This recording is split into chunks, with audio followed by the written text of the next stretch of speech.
Tignan nyo naman guys, ang ganda ng bike lane nila, talagang pinagkagastusan. Ganda pa ng landscape mga kaibigan, sobrang ganda, ganda ng Korea. At isang napakalinis na ilog, pero wala kang makikitang kalabaw. Ayun, may lumilipad na ano yun, tagak. Yun sila, landing na. Okay.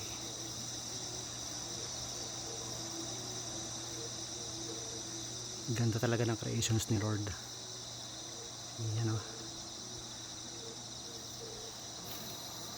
ganda, sobrang ganda, wala kang masabi kundi maganda. Yan, doon po tayo galing sa mga kabundukan na yan. Saka alam nyo guys, hindi ako nakapag video kaninang madaling araw at kagahapon ng gabi, gawa nga ng umaambon. Hindi rin ako nakapagpatakbo ng mabilis, kaya ito, ngayon pala makapag video. Ito siya, ayun, bypass road.